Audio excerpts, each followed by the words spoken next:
GeM TV நேயர்களுக்கு அன்பான வணக்கம். அதிகாரம் 121 நினைந்தவர் புலம்பல்.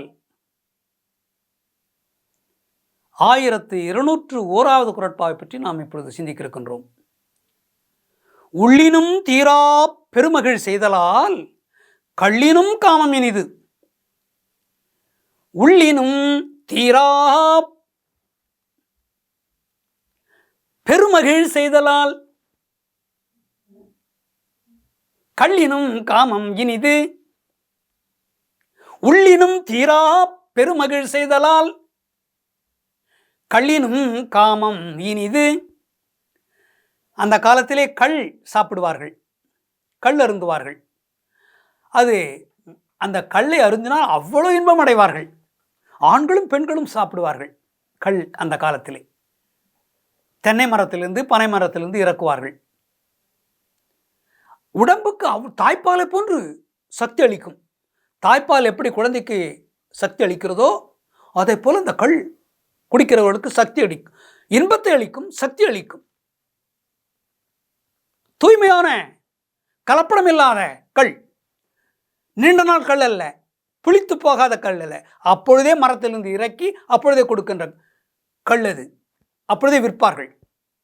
அந்த கள் ஒன்றும் செய்யாது, இன்பத்தை தர, இன்பத்தை தான் தருமே ஒழிய துன்பத்தை தராது அந்த கள். அந்த கல்லை அருந்தினால், கல்லை அருந்திய பிறகுதான் இன்பம் கிடைக்கும். அந்த இன்பம் கூட கொஞ்ச நேரத்திற்குத்தான், அதன் பிறகு அந்த இன்பம் மறைந்துவிடும்.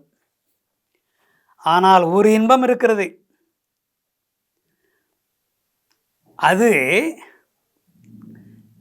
காதல் இன்பம். என் காதலியை, என்னுடைய மனைவியை நினைத்தாலே என்னுடைய நெஞ்சம் இனிக்கிறது.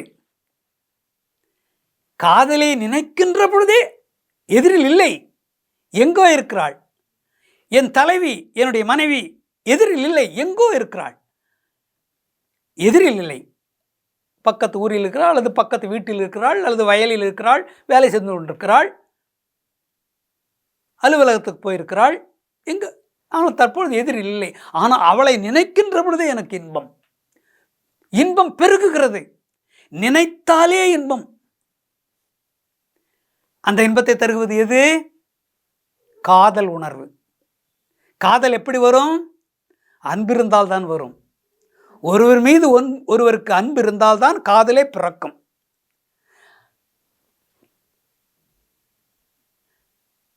அப்படி கள்ளை குடித்த பிறகுதான் இன்பம் கிடைக்கும். ஆனால் காதலியை, மனைவியை நினைத்தாலே இன்பம் பிறக்கும். அந்த இன்பம் அவ்வளவு எளிதில் மறைந்து விடாது. அவள் நேரிலே வருகின்ற வரைக்கும் அப்படியே இருக்கும். மீண்டும் நேரிலே வந்துவிட்டால் இன்னும் அதிகமாக இன்பம் கிடைத்து கொண்டே இருக்கும். ஆக நினைத்தாலே இன்பம் தரக்கூடியது காதல் இன்பம். அதை யாராவது பழிக்க முடியுமா? காதலர்களுக்கு அன்பு மிகுதியினாலே தான் வருகிறது. நினைத்து நினைத்து இன்பம் அடைகிறார்கள் என்றால் எவ்வளவு அன்பு இருந்தால் அப்படி இன்பம் பிறக்கும். பார்க்காமலே இன்பம் கிடைக்கிறது. எவ்வளவு அன்பு இருக்க வேண்டும்! அந்த காதல் அன்பு என்பது அவ்வளவு வலிமையானது. அதனால்தான் அவர்கள் எங்கே இருந்தாலும் காதலனை, காதலி நினைத்து விட்டால் அப்படியே தனக்குள்ளே தானே சிரித்துக் கொள்வாள், தனக்குள்ளே தானே சிரிப்பாள். சில நேரத்தில் வாய்விட்டு கூட சிரிப்பாள். நேரில் இருக்க மாட்டான். அவ்வளவு இன்பத்தை தரக்கூடியது அந்த காதல் இன்பம். அதே போல தலைவிக்கும் தலைவனுக்கும் அதே போல இருக்கும், உண்மையான அன்பு இருந்தால். ஆகையினாலே கள்ளினும் காமம் இனிது. காமம் பிறக்கிறது.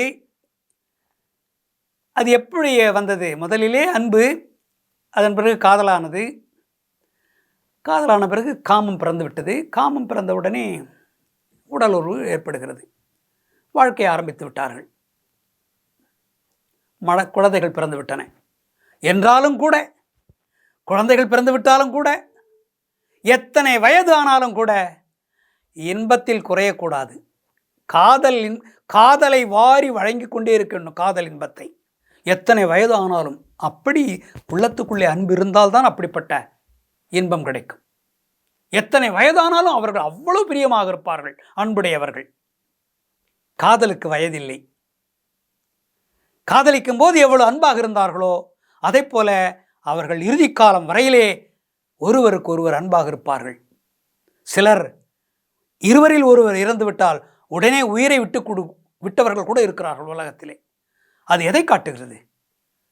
என்னுடைய அன்புக்குரியவர் இறந்து விட்டார், இனி எனக்கு அன்பு காட்டுவதற்கு யாரும் இல்லை. அந்த பிரிவை என்னால் தாங்க முடியவில்லை. அவர் பிரிந்து விட்டதை நானும் பிரிந்து விடுகிறேன், என் உயிரை என்னை நானே அழித்துக் கொள்கிறேன் என்று செய்கிறார். அப்படியே இருக்கிறார்கள், இன்றும் இருக்கிறார்கள். காதலுக்கு அவ்வளவு சக்தி இருக்கிறது. உலகத்தில் உயர்ந்தது காதல். காதல் காதல் காதல்.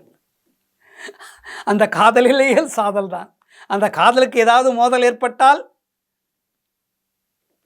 கொடுமை ஏற்பட்டால், ஜாதி கொடுமை ஏற்பட்டால், மத கொடுமை ஏற்பட்டால் இறந்து விடுகிறார்கள். ரயில் பாய்ந்து, ரயில் முன் வருகின்ற பொழுது பாய்ந்து உயிரை விடுகிறார்கள். எதிர்ப்பு இருக்கக்கூடாது. காதலை வாழ வைக்க வேண்டும், எதிர்ப்பு தெரிவிக்கக்கூடாது. அது இயற்கையாக கடவுள் கொடுக்கிற ஒரு காமன் கொடுக்கின்ற உணர்வு. காமன் என்று சொல்லக்கூடிய கடவுள் கொடுக்கின்ற உணர்வு அது. அதை தடுக்க முடியாது, யாராலும் தடுக்க முடியாது. தடுத்தால் காதல் விழுந்துவிடும், காதல் சாதலிலே முடிந்துவிடும் என்பதை இந்த குறட்பா உணர்த்துகிறது. மீண்டும் நாளை சந்திப்போம்.